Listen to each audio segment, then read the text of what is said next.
네, 부활주일입니다. 지난 3월 32일 세공간 감사 예배 때 우리 어린이 청소년들이 부른 노래가 있죠? 그쵸? 나는 반딧불. 누가 부른지 아세요? 그 노래를 원래? 맞아요. 황가람이라는 가수가 불렀습니다. 이 가수가요, 여러분들 아는 분들은 알고 있을 거예요. 7살 때부터 태권도를 해서 중학생 때는 꽤 성적이 좋은 선수가 되었답니다. 근데 부상을 입었어요. 그 본인의 표현에 의하면은 다리가 내동강이 났대요. 그래서 1년 동안 통깁스를 하고 지내야만 했답니다. 그러니까 너무도 큰 부상이었고 더 이상 선수 생활을 할 수 없었죠. 생각해 보세요.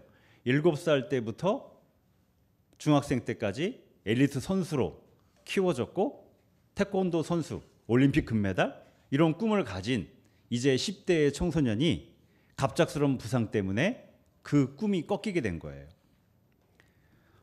15, 14살 그 소년이 감당하기에는 너무도 큰 좌절이었습니다. 근데 마침 이 황가람이 교회에서 찬양팀을 했었대요. 그 노래를 잘했던 거죠. 그래서 그게 또 다른 꿈으로 연결됐어요. 무슨 꿈일까요? 맞아요. 가수라는 꿈으로 연결이 됐습니다. 그리고는 고등학교를 졸업하자마자 이 꿈을 이루기 위해서 서울로 무작정 상경을 합니다. 홍대 근처에서 거기가 이제 이 인디 음악의 이제 우리나라의 본산지잖아요. 거기서 생활을 하게 됐는데 이제 20살짜리가 서울에 와가지고 혼자 서울살이가 어떻겠어요? 네, 본격적인 인생의 고생의 길이, 고생의 탄탄대로가 활짝 펼쳐진 거예요. 이때부터 5개월간을 노숙 생활을 했대요. 여러분 홍대 앞에 가면은 놀이터가 있어요. 거기서 계속 잠을 자고요. 기거할 곳이 없어가지고. 그러니까 노숙자 생활을 한 거죠. 5개월 동안. 그러다가 허름한 창고 하나를 빌려가지고 의식주를 해결하면서 지내게 되었습니다. 이렇게 몇 년간을 무명으로 지냈느냐? 20년간을 무명으로 지냈습니다. 그러면서 계속되는 가난, 좌절과 싸워야 됐대요.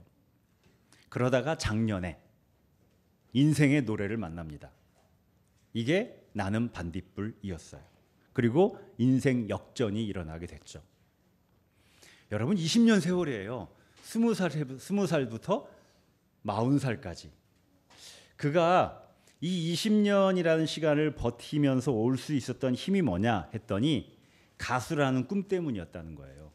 아무리 힘들어도 길거리에 노숙하고 밥을 굶어도 이 꿈을 포기할 수 없었고 이 꿈을 포기하지 않았다는 거죠. 그래서 지금의 내가 있을 수 있다. 이렇게 이야기를 합니다. 한 사람의 인생에 있어서 이 꿈이라는 게 얼마나 강력한 힘을 가지고 있는지를 보여주는 사례인 것 같아요. 근데요, 여러분, 만약에 이 꿈마저 사라진다면 어떻게 될까요? 정말 꿈을 위해서 모든 걸 바치며 살았는데 그 끝이 완전한 패배, 완전한 실패예요. 그러면 그의 인생은 어떻게 될까요? 바로 그런 사람의 이야기가 오늘 누가복음서 본문에 등장하는 베드로의 이야기입니다. 여러분, 우리가 아는 것처럼 베드로는 예수님을 만나고 거기에 자기의 인생을 걸었어요. 예수의 하나님 나라, 그 꿈을 위해서 다 내려놨어요. 어부라는 직업도 가족도 내려놨습니다. 여러분, 베드로의 기질상 직업, 생계, 가족을 다 내려놓고 누군가를 따른다? 이거는 정말 엄청난 결단이고 어마어마한 의지예요. 결코 쉽게 할 수 있는 일이 아닙니다. 베드로의 기질상 누구보다도 힘든 일이었어요. 그런데 그 길을 선택했어요. 그만큼 꿈을 위해서 누구보다 열심을 내었고 열정적으로 헌신을 했습니다. 12명의 제자 중에서 가장 충실하고 충직한 제자로 살았어요. 그리고 그 꿈이, 자신의 인생을 걸었던 그 꿈이 곧 현실로 이루어질 것만 같았습니다. 예수님의 그 놀라운 말씀, 가나의 혼인잔치에서 물을 포도주로 만들었던 기적을 시작으로 해서 오병이어 기적, 들것에 실려온 중풍병자를 말씀 한마디로 일어나서 걷게 만드는 기적, 회당장 야이로의 딸이 이미 죽었는데 다시 살리시는 기적, 심지어는 죽은 지 4일이나 지난 나사로를 다시 살리시는 기적. 베드로는 그 말씀을 직접 듣고 그 기적들을 직접 목격한 사람이에요. 현장에서. 여러분, 베드로의 마음이 어떻겠어요? 베드로의 가슴이 어떻겠습니까?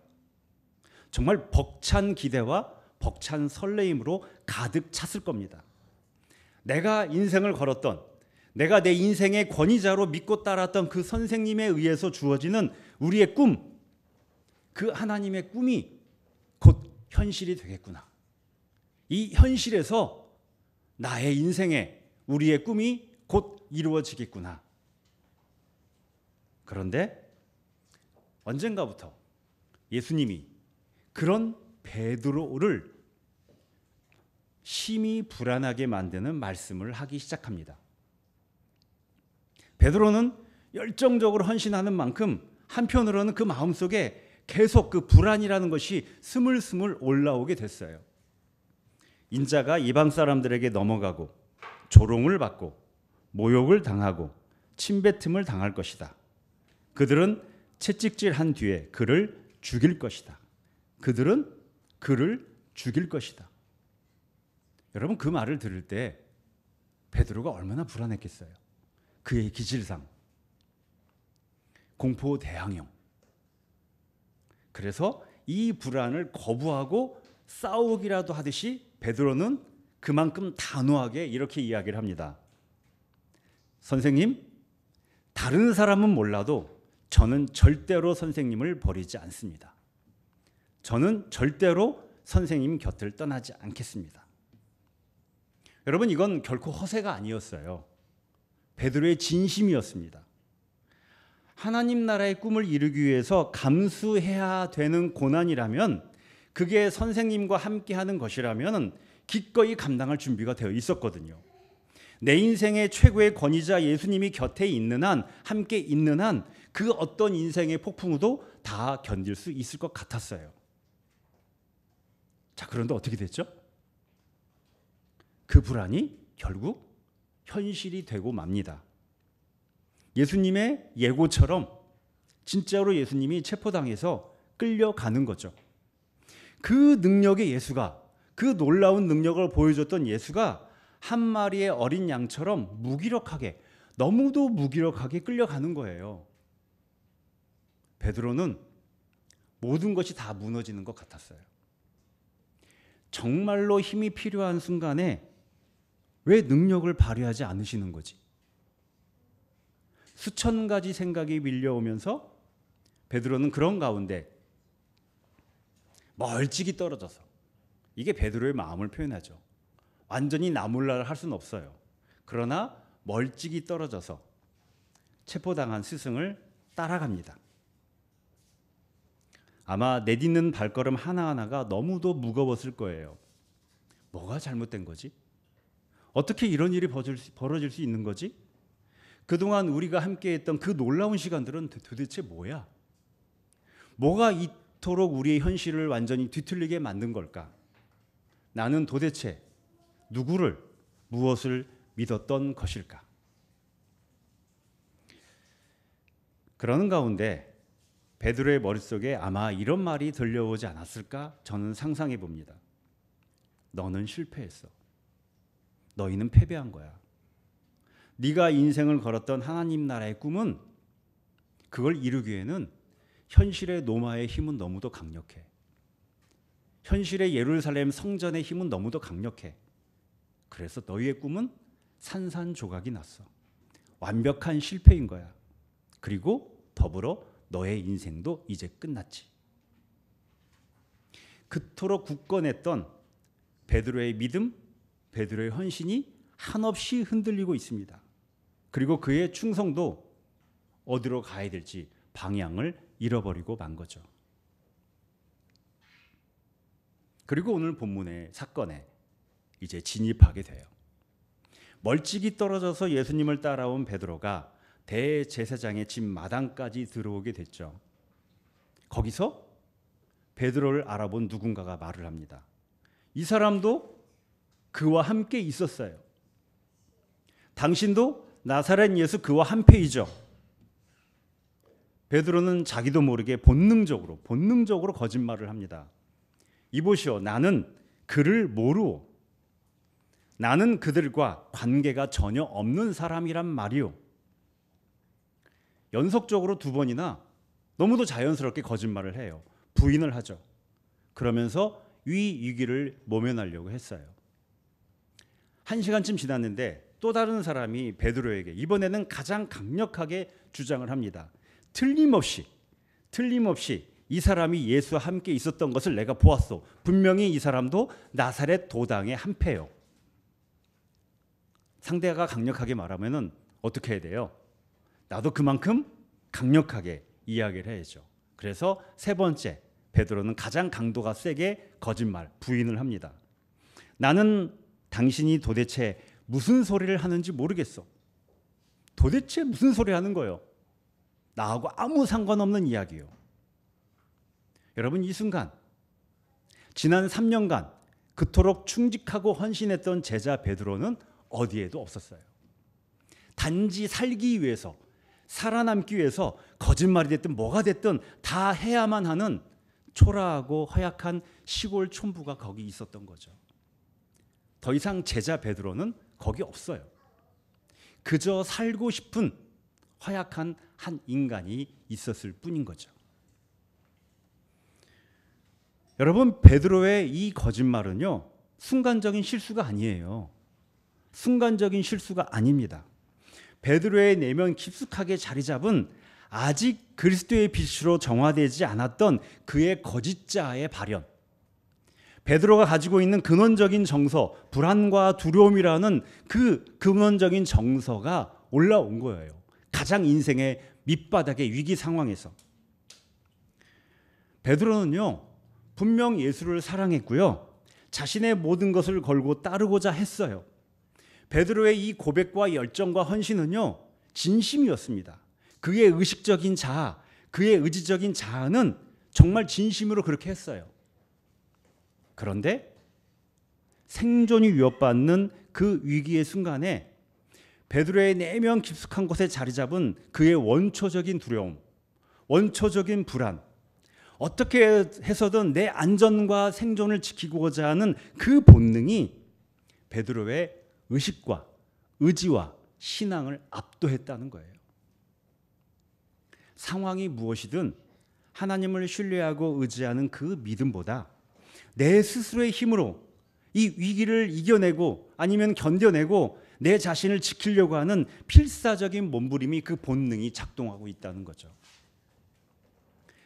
인생 최대의 실패의 순간에 베드로 내면 깊숙한 곳에 자리 잡은 그 거짓자의 어두움이 적나라하게, 정말 적나라하게 드러나고 있는 거예요. 내가 살아야 된다. 내가 살아야 된다. 이게 지금 가장 시급하다. 여러분, 그리고 그 다음에 제가 보기에는 성경 66권에서 중에서 가장 슬픈 장면이 펼쳐집니다. 가장 슬픈 장면. 베드로의 3번째 거짓말이 책 끝나기도 전에 뭐가 울었어요? 닭이 울었습니다. 새벽 닭이 울었어요. 그리고 온몸이 묶인 채로 신문을 당하고 있던 예수님이 고개를 돌려서 그런 베드로를 바라보셨어요. 주님께서 돌아서서 베드로를 똑바로 보셨다. 주님께서 돌아서서 베드로를 똑바로 보셨다. 여러분, 이 장면을 한번 상상해 보세요. 스승을 살기 위해서 스승을 부인하고 배신의 거짓말을 하는 제자. 그것도 가장 충직했던 제자. 그리고 그런 제자를 멀찍이서 바라보시는 예수님의 시선. 여러분, 여기서 예수님이 베드로를 똑바로 보셨다 할 때 이 봤다는 것은 단지 눈을 돌려 봤다는 그런 의미를 넘어서요. 말씀 로고스이신 예수님의 그 존재 자체가 베드로의 영혼을 향해서 투사되었다는 거예요. 단 한마디의 말도 없었습니다. 단 한마디의 말도 없었지만 예수님의 눈빛은 모든 것을 말하고 있는 것 같았어요. 슬픔과 연민과 사랑, 이렇게 말씀하시는 것 같았습니다. 베드로야, 지금 너의 그 연약함과 너의 무너짐, 너의 실패, 그 모든 것을 나는 지금도 여전히 앞으로도 사랑한다. 너의 모든 것을 있는 그대로 사랑한다. 여러분, 말없는 예수님의 시선은 위기의 상황에서, 인생 최대의 실패의 상황에서 적나라하게 드러나는 베드로의 연약하고 자기중심적인 그 거짓 자아를 치유하고 정화시키는 사랑의 빛이었다는 겁니다. 인생의 가장 큰 실패로 인해서 바닥을 치는 바로 그때에 바로 거기서 그의 영혼을 정화시키고 변화시키는 예수님의 신적인 사랑, 한없는 사랑, 이 우주의 모든 생명을 다 끌어안고도 남는 그 사랑의 빛이 베드로의 존재 자체를 꿰뚫으면서 그를 감싸고 있었다는 거예요. 존재를 꿰뚫으면서 그를 감싸 안고 있었다는 거죠. 예수님과 시선이 마주친 베드로는 그 순간 닭이 울기 전에 네가 나를 3번 부인할 것이다 라는 말씀이 떠올랐습니다. 더 이상 그 자리에 있을 수가 없었어요. 불빛을 등지고 사람들을 등지고 그리고 자기 자신마저 등지고 어둠 속으로 도망칩니다. 그리고 정말 아무도 없는 그 적막한 어두움 속에서 베드로는 하염없이 통곡하기 시작했어요. 자기 안에 있는 모든 것들을 다 쏟아내려고 하는 듯, 또 모든 것이 다 끊어져 버린 듯 정말 철저하게 처절하게 울고 또 울었습니다. 그토록 자신만만했던 베드로의 충성은 너무도 허약했고 결코 깨질 것 같지 않았던 베드로의 믿음은 그냥 껍질이었던 거예요. 베드로는 자기 자신이 얼마나 불안정하고 얼마나 연약한 존재인지를 뼈가 시리도록 절감하고 있는 겁니다. 마치 끝이 없는 낭떠러지로 추락하는 것 같은 자기 자신이 너무도 비통하고 참담했던 거죠. 여러분, 이런 베드로는 이제 어떻게 해야 될까요?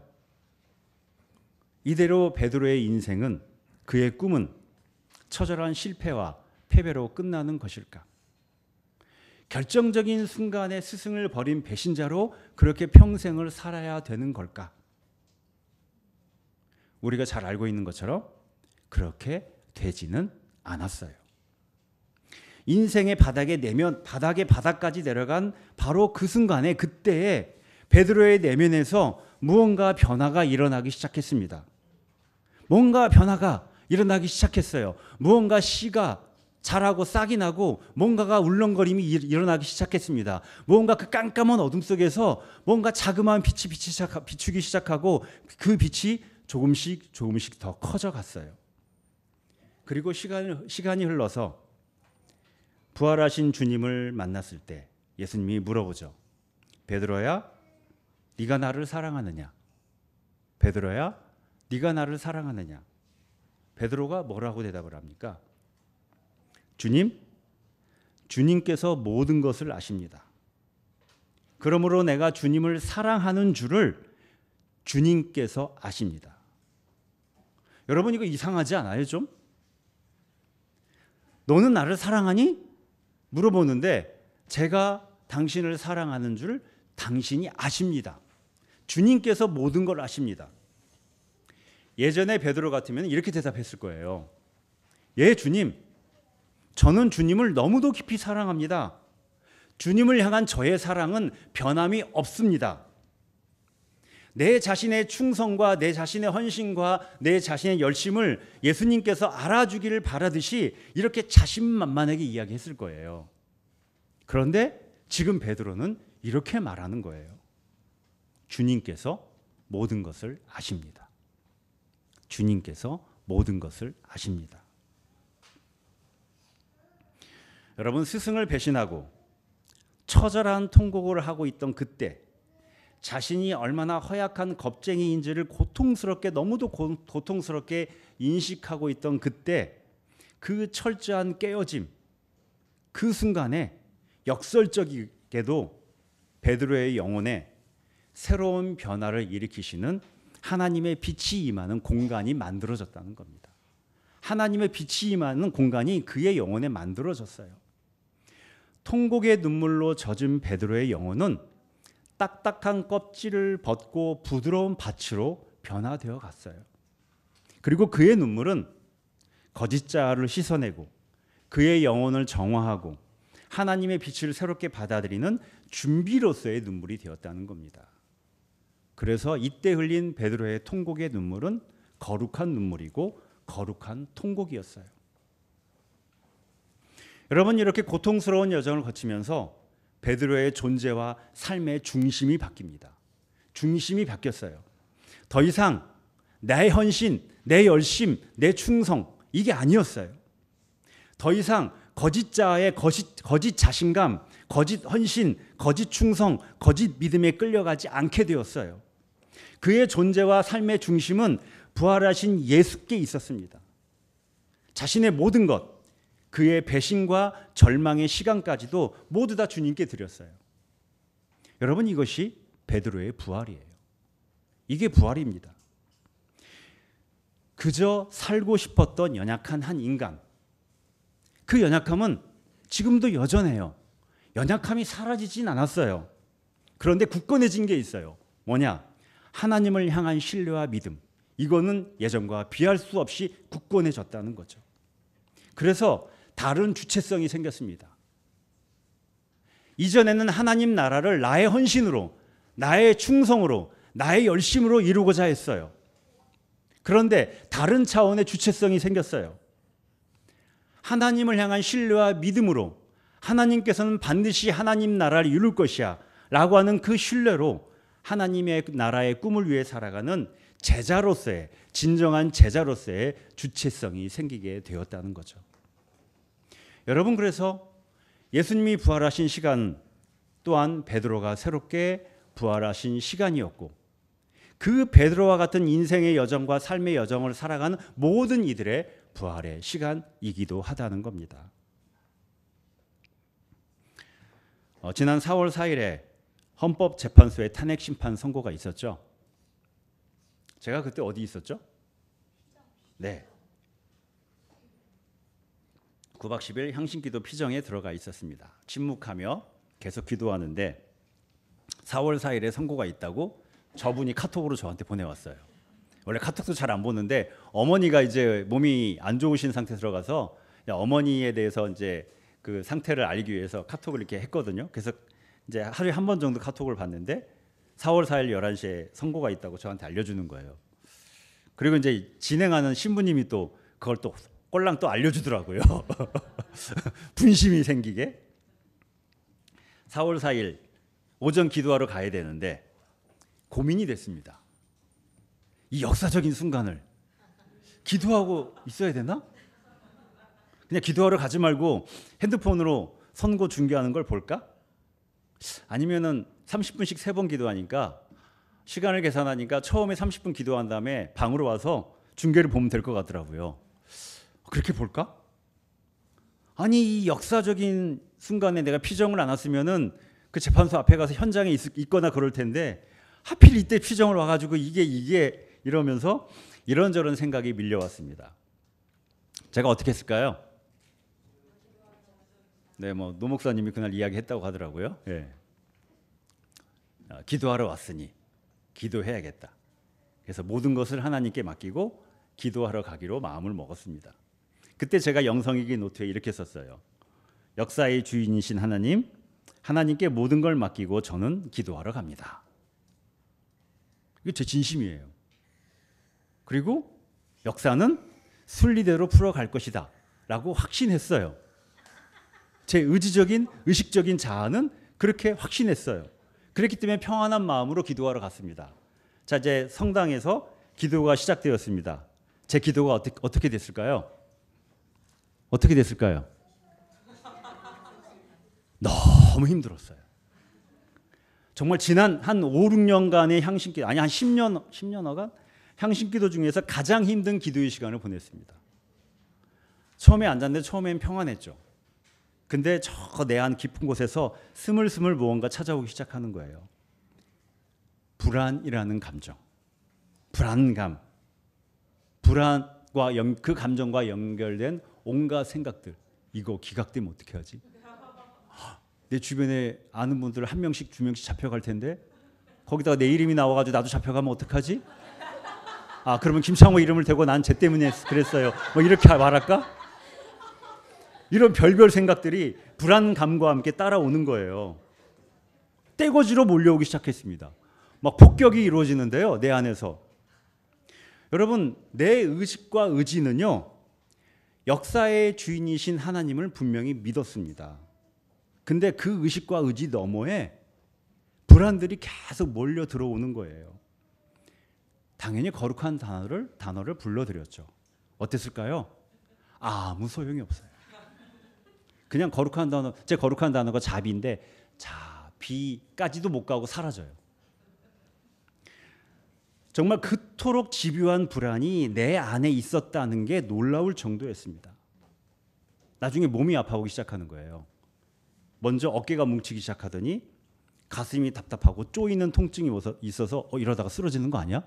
뭐 심장이 멈추는 거 아니야? 이런 걱정까지 오기 시작하고, 아, 내가 정말 믿음이 없구나. 하나님께 모든 걸 맡긴다고 해놓고는 대체 이 속에서 올라오는 이 깊고도 크고 많은 불안은 도대체 뭐야 이게?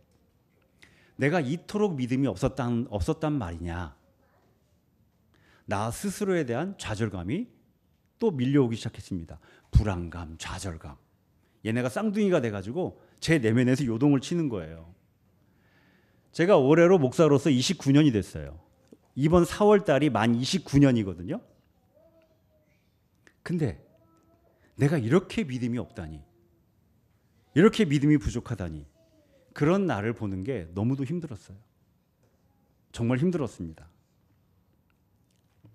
그러다가 오늘 시편의 본문이 희한하게 떠올랐습니다. 희한하게. 내 영혼아, 잠잠히 하나님만 기다려라. 내 희망은 오직 하나님에게만 있다. 하나님만이 나의 반석, 나의 구원, 나의 요새시니 나는 흔들리지 않는다.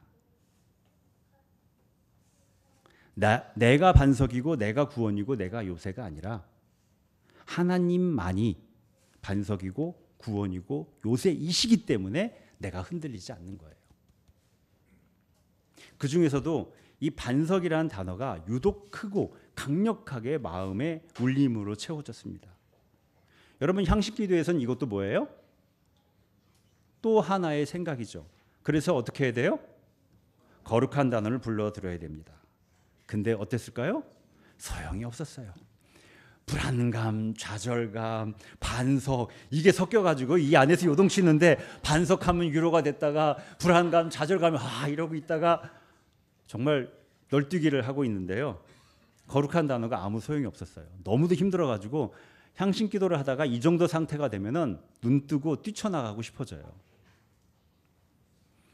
이럴 때에는 어떻게 하라고 배웠느냐? 그냥 그 상태를 거룩한 단어 삼아서 거기에 머물러라. 거기에 하나님의 현존이 계시고 거기에 하나님이 활동하시니 그 힘겨운 상태에 머물러라 그러죠. 그렇게 해서 그 불안감, 좌절감, 반석, 이걸 거룩한 단어 삼아서 거기에 머무르며 기도를 마쳤습니다.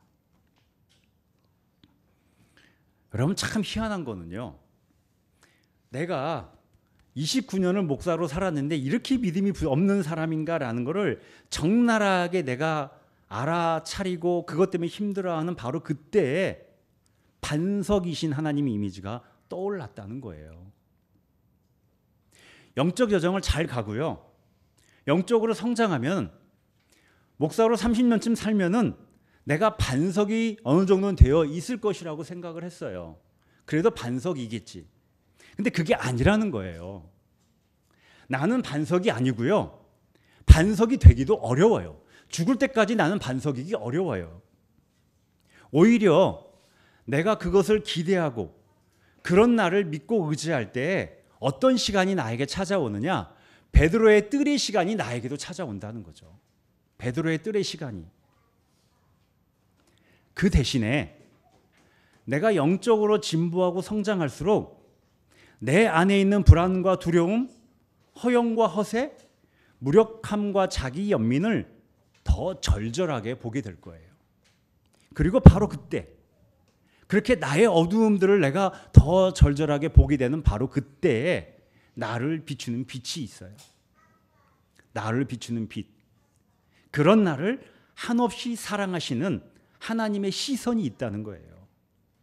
그 사랑의 눈길로 나를 한결같이 바라보시고 나의 모든 것을 있는 그대로 존중하고 수용하고 포용하고 받아들여 주시는 하나님의 그 깊은 사랑.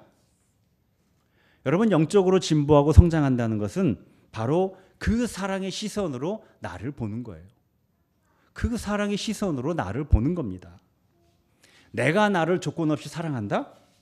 여러분, 이건 불가능해요. 이루어질 수도 없고요. 바람직하지도 않습니다. 내가 나를 조건 없이 사랑한다? 이게 아니에요. 나를 조건 없이 사랑하시는 하나님의 사랑에 나를 내어드린다예요.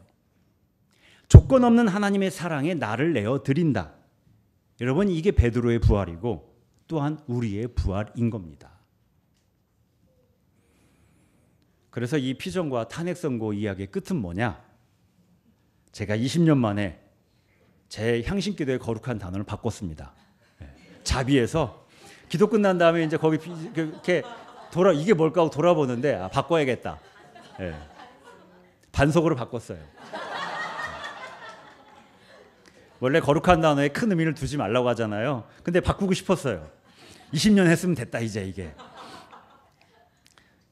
이 단어가 나의 믿음 없음에 대한 상징이면서 그만큼 하나님에 대한 신뢰의 상징이다 라는 마음으로 단어를 바꿨습니다. 저한테 믿음에 대해 이야기하지 마세요. 제가 이렇게 믿음이 없는 사람이에요. 근데 저만 그런 게 아니에요, 여러분. 현대 기독교 최고의 영성가라고 불리는 분도 그랬어요. 토마스 머튼. 현대 기독교 최고의 영성가라고 불리는 토마스 머튼이 자신의 영적 여정에 대해서 이렇게 고백을 했습니다. 나의 주 하느님, 나는 지금 어디를 향해 가고 있는지 알 수가 없습니다. 내 앞에 놓인 길이 보이질 않습니다. 이 길이 어디에서 끝나는지 알 수가 없습니다. 나 자신이 누구인지도 모르겠고 당신의 뜻을 따르고 있는지 아닌지도 모르겠습니다. 이렇게 삶의 혼돈 속에서 괴로워하던 토마스 머튼이 부활의 고백을 합니다. 이렇게 고백을 해요. 내가 나의 길에 대해 아무것도 모를지라도 당신이 나를 바른 길로 이끌어 주실 것임을 알고 있습니다. 그러므로 나는 항상 당신을 신뢰합니다.